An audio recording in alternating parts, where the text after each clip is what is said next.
एक सवाल है, अगर आज आपके पास 10,000 रुपये हैं तो क्या आप जानते हैं कि इन पैसों को सिर्फ खर्च करने के बजाय धीरे धीरे आपके लिए काम पर कैसे लगाया जा सकता है? क्योंकि ज्यादातर लोग पैसे कमाते हैं, फिर पैसा खर्च करते हैं, फिर अगले महीने दोबारा पैसा कमाने निकल जाते हैं, यानी वह पूरी जिंदगी पैसे के पीछे भागते रहते हैं। लेकिन कुछ लोग एक अलग खेल खेलते हैं। वे सिर्फ पैसा कमाने के बारे में नहीं सोचते, वे सोचते हैं मेरे पैसे मेरे लिए कैसे कमाएंगे। और यही फर्क है पैसे के लिए काम करने वाले इंसान और पैसे को काम पर लगाने वाले इंसान में। मान लीजिए आप रोज 8 घंटे काम करते हैं। आपकी इनकम तभी आती है जब आप काम करते हैं। लेकिन अगर आपने ऐसी एसेट्स बनानी शुरू कर दी जो समय के साथ इनकम या वैल्यू पैदा कर सकती हैं, तो आपका पैसा आपके काम करने के घंटों से अलग भी ग्रो कर सकता है। यही कॉन्सेप्ट है पैसे से पैसा कमाना। लेकिन ध्यान रखिए, इसका मतलब कोई मैजिक स्कीम नहीं है, न कोई ओवरनाइट करोड़पति बनने का फॉर्मूला, और न ही कोई ऐसा इन्वेस्टमेंट जिसमें बिना रिस्क के गारंटीड रिटर्न मिले। असल खेल है कमाई, बचत, सही जगह निवेश, कंपाउंडिंग, फिर रीइन्वेस्टमेंट। और आज की इस वीडियो में हम इसी पूरे गेम को बिल्कुल आसान भाषा में समझेंगे। पार्ट 1, सबसे पहले मनी माइंडसेट बदलना होगा। आपने शायद बचपन से सुना होगा, पैसा कमाने के लिए मेहनत करो। ये सही है, लेकिन अधूरा है, क्योंकि सिर्फ मेहनत करके पैसा कमाना आपको हमेशा फाइनेंशियल फ्रीडम नहीं देगा। आपको एक और सवाल सीखना होगा, जो पैसा मैंने कमाया है उसका क्या करूं? यहीं से फाइनेंशियल इंटेलिजेंस शुरू होती है। कई लोग सैलरी मिलते ही सोचते हैं नया फोन, नए कपड़े, बाहर खाना, नई चीजें, और महीने के अंत में अकाउंट फिर लगभग खाली। अगले महीने फिर वही साइकिल, सैलरी से खर्च से इंतजार, सैलरी, इसे कहते हैं मनी साइकिल। लेकिन वेल्थ बनाने वाला इंसान धीरे धीरे इस साइकिल को बदलता है। इनकम आती है, उसका एक हिस्सा खर्च होता है, एक हिस्सा इमरजेंसी के लिए रखा जाता है, और एक हिस्सा ऐसी जगह लगाया जाता है जहां वह लंबे समय में ग्रो कर सके। फिर जो ग्रोथ मिलती है उसे भी दोबारा इन्वेस्ट किया जाता है। यहीं से कंपाउंडिंग का खेल शुरू होता है। पार्ट 2, पहले सेविंग फिर इन्वेस्टिंग। ये बात बहुत सिंपल है, लेकिन बहुत लोग इसे इग्नोर करते हैं। अगर आपकी इनकम 30,000 रुपये है और आप 30,500 रुपये खर्च कर देते हैं, तो आप कितना भी इन्वेस्टमेंट सीख लें, आपका फाइनेंशियल सिस्टम कमजोर रहेगा। इसलिए पहला स्टेप है अपनी इनकम से कम खर्च करना। यह सुनने में बोरिंग लगता है, लेकिन वेल्थ क्रिएशन की शुरुआत अक्सर बोरिंग चीजों से ही होती है। आपको हर चीज छोड़ने की जरूरत नहीं है, बस अपने खर्चों को समझना है। हर महीने पूछिए, मेरा पैसा कहां जा रहा है? Food, shopping, subscriptions, entertainment, EMI, impulse purchases. छोटे छोटे खर्च मिलकर बड़ा अमाउंट बना सकते हैं। और अगर वही पैसा लंबे समय तक इन्वेस्ट किया जाए तो उसका फ्यूचर वैल्यू अलग हो सकता है। पार्ट 3, इमरजेंसी फंड को इग्नोर मत करो। अब मान लीजिए आपने पैसा इन्वेस्ट करना शुरू कर दिया, लेकिन अचानक जॉब चली गई, मेडिकल इमरजेंसी आ गई, घर में कोई बड़ा खर्च आ गया और आपके पास कैश रिजर्व नहीं है। तब क्या होगा? हो सकता है आपको इन्वेस्टमेंट गलत समय पर बेचनी पड़े। इसलिए इन्वेस्टिंग से पहले या उसके साथ एक इमरजेंसी फंड बनाना जरूरी है। आमतौर पर लोग कुछ महीनों के जरूरी खर्च के बराबर इमरजेंसी रिजर्व रखने पर विचार करते हैं। इसका उद्देश्य रिटर्न कमाना नहीं है, इसका उद्देश्य है मुश्किल समय में आपको इन्वेस्टमेंट बेचने के लिए मजबूर ना होना पड़े। पार्ट 4, अब आता है असली खेल, इन्वेस्टमेंट। अब सवाल है पैसे को कहां लगाया जाए। यहीं पर सबसे ज्यादा लोग गलती करते हैं। कोई फ्रेंड कहता है यह शेयर खरीद ले, कोई कहता है क्रिप्टो में पैसा डाल, कोई कहता है यह स्कीम गारंटीड डबल करेगी, और आप बिना समझे पैसा लगा देते हैं। लेकिन एक गोल्डन रूल याद रखिए, जिस चीज को आप समझते नहीं हैं उसमें सिर्फ किसी की बात सुनकर पैसा मत लगाइए। इन्वेस्टमेंट करने से पहले समझिए आपका पैसा किस एसेट में जा रहा है, रिस्क कितना है, रिटर्न की गारंटी है या नहीं, लिक्विडिटी कैसी है, फीस और टैक्सेस क्या हैं, और सबसे इंपॉर्टेंट आपका टाइम होराइजन क्या है। पार्ट 5, कंपाउंडिंग क्या है। अब मान लीजिए आपने पैसा इन्वेस्ट किया, उससे कुछ रिटर्न मिला, और आपने उस रिटर्न को निकालकर खर्च करने के बजाय फिर से इन्वेस्ट कर दिया। अब आपका पैसा सिर्फ ओरिजिनल अमाउंट पर नहीं, बल्कि पहले के गेन सहित बढ़ने लगता है। इसी कॉन्सेप्ट को ब्रॉडली कंपाउंडिंग कहा जाता है। शुरुआत में ग्रोथ छोटी दिखाई दे सकती है, लेकिन समय के साथ टाइम खुद एक पावरफुल फैक्टर बन जाता है। यही कारण है कि इन्वेस्टिंग में सिर्फ अमाउंट इंपॉर्टेंट नहीं है, टाइम भी बहुत इंपॉर्टेंट है। लेकिन ध्यान रखें, कंपाउंडिंग कोई गारंटीड प्रॉफिट मशीन नहीं है। इन्वेस्टमेंट रिटर्न्स मार्केट और एसेट के हिसाब से ऊपर नीचे हो सकते हैं। Hashtag part 6। छोटा पैसा बेकार नहीं होता। कई लोग कहते हैं मेरे पास तो सिर्फ 500 रुपए या 1000 रुपए बचते हैं, इससे क्या होगा। यही सोच आपको रोकती है। वेल्थ क्रिएशन का पहला उद्देश्य शुरुआत में बड़ा पैसा बनाना नहीं, एक हैबिट बनाना है। अगर आप हर महीने थोड़ी रकम कंसिस्टेंटली बचाते और सूटेबल इन्वेस्टमेंट्स में लगाते हैं तो आप अपने फ्यूचर के लिए कैपिटल बनाना शुरू करते हैं, और जैसे जैसे आपकी इनकम बढ़े आप कंट्रीब्यूशन बढ़ा सकते हैं। इसलिए शुरुआत छोटी हो सकती है, लेकिन शुरुआत होनी चाहिए। पार्ट 7। पैसे को 3 काम करने चाहिए। एक सिंपल फ्रेमवर्क समझिए। आपके पैसे के 3 जॉब्स हो सकते हैं। जॉब 1 सेफ्टी इमरजेंसी फंड और जरूरी cash. Job 2 growth long term investments और एसेट्स। जॉब 3 अपॉर्चुनिटी, ऐसा पैसा जिसे आप फ्यूचर अपॉर्चुनिटीज के लिए इस्तेमाल कर सकें। हर पैसा एक ही जगह रखने की जरूरत नहीं। आपका फाइनेंशियल प्लान आपकी इनकम, गोल्स, रिस्क टॉलरेंस और रिस्पॉन्सिबिलिटीज के हिसाब से होना चाहिए। Hashtag part 8। इनकम बढ़ाना भी जरूरी है।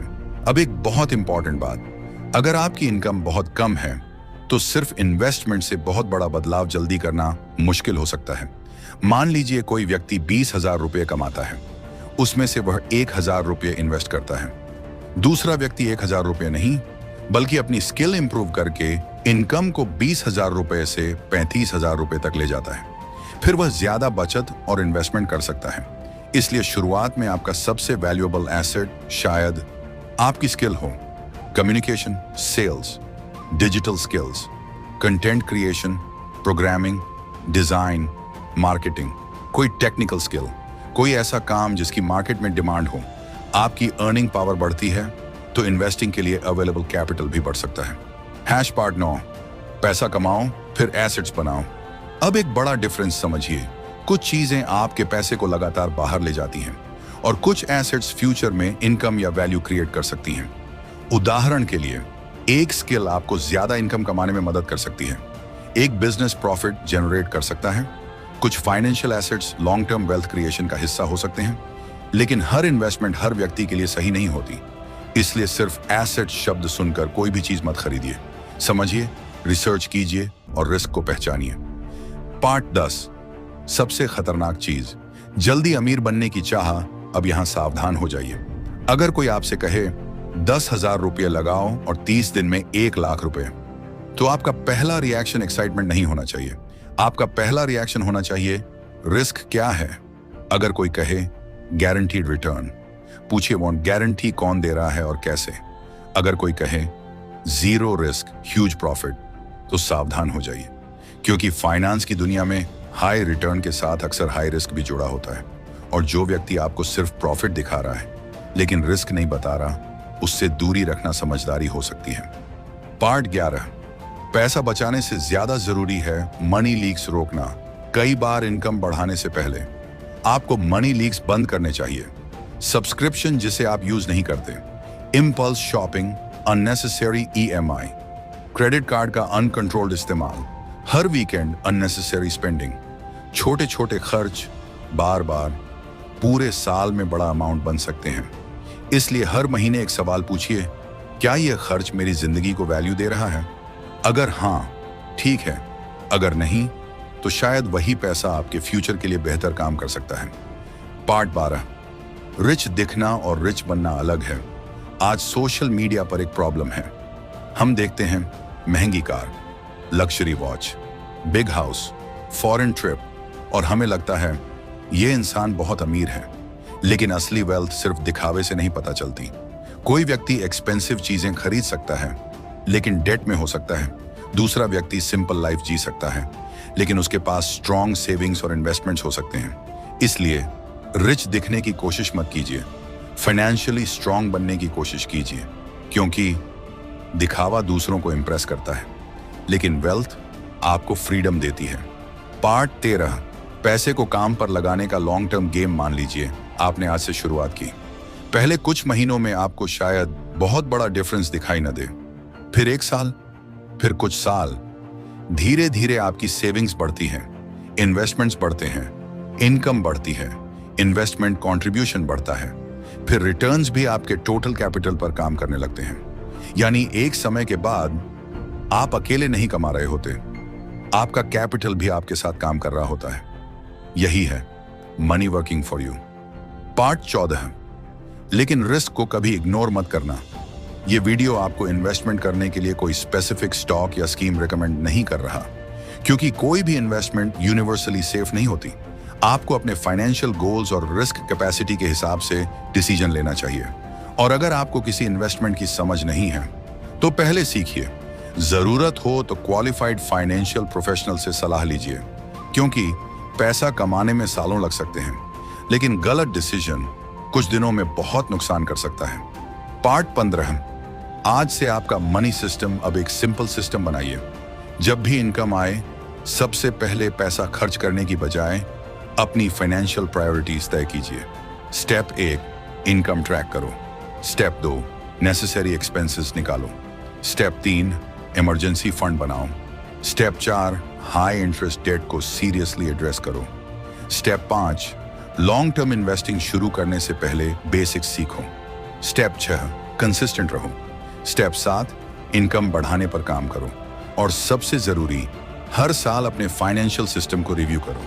आपकी इनकम बदलेगी, आपके गोल्स बदलेंगे, आपकी रिस्पॉन्सिबिलिटीज बदलेंगी, तो आपका फाइनेंशियल प्लान भी समय के साथ बदल सकता है। अब आखिरी बात, आज से अगर आपके पास सिर्फ 500 रुपए बचते हैं तो खुद को छोटा मत समझिए। अगर आपके पास 1000 रुपए बचते हैं तो शुरुआत के लिए वह भी महत्वपूर्ण हो सकता है। अगर आपके पास ज्यादा पैसा है तो उसे समझदारी से मैनेज करना सीखिए, क्योंकि वेल्थ की शुरुआत हमेशा बड़े अमाउंट से नहीं होती। कई बार शुरुआत होती है एक छोटी फाइनेंशियल हैबिट से। एक बार जब आप समझ जाते हैं कि पैसा सिर्फ खर्च करने की चीज नहीं है, पैसा एक टूल है। आप उसे खर्च कर सकते हैं, बचा सकते हैं, स्किल्स में लगा सकते हैं, बिजनेस में लगा सकते हैं, और सूटेबल इन्वेस्टमेंट्स के जरिए लंबे समय में उसे ग्रो करने की कोशिश कर सकते हैं। लेकिन सबसे इंपॉर्टेंट बात, पैसा आपका मालिक नहीं होना चाहिए, आपको पैसे का मालिक बनना है। आपको हर महीने सिर्फ यह नहीं पूछना मैं कितना कमा रहा हूं, बल्कि पूछना है मैं कितना बचा रहा हूं, मैं कितना वाइजली इन्वेस्ट कर रहा हूं, मैं अपनी अर्निंग पावर कितनी बढ़ा रहा हूं, और सबसे बड़ा सवाल, क्या मेरा पैसा मेरे फ्यूचर के लिए काम कर रहा है? क्योंकि जिंदगी भर सिर्फ पैसा कमाने वाला इंसान पैसे के पीछे भागता रहता है, लेकिन जो इंसान पैसा कमाना, बचाना, इन्वेस्ट करना और कंपाउंड करना सीख जाता है, वह धीरे धीरे ऐसा सिस्टम बनाने की कोशिश करता है जहां उसका पैसा भी उसके लिए काम करे। यही है असली गेम। तो आज से कमाई बढ़ाओ, खर्च समझो, बचत करो, रिस्क समझो, इन्वेस्टिंग सीखो, और सबसे जरूरी, जल्दी अमीर बनने के चक्कर में अपनी मेहनत की कमाई मत गंवाओ, क्योंकि वेल्थ कोई लॉटरी नहीं है, यह एक प्रोसेस है। और इस प्रोसेस में time plus discipline plus smart decisions बहुत बड़ा फर्क पैदा कर सकते हैं। याद रखिए, पैसा कमाना एक स्किल है, लेकिन पैसे को संभाल कर बढ़ाना उससे भी बड़ी स्किल है। आज से पैसा सिर्फ खर्च मत करो, पैसे को काम पर लगाना सीखो, और शायद कुछ साल बाद आपको एहसास होगा कि आपकी सबसे बड़ी फाइनेंशियल अचीवमेंट वह पैसा नहीं था जो आपने कमाया, बल्कि वह सिस्टम था जिसने आपके पैसे को आपके लिए काम करना सिखाया। पैसे से पैसा कमाना सीखो, लेकिन समझदारी, पेशेंस और डिसिप्लिन के साथ।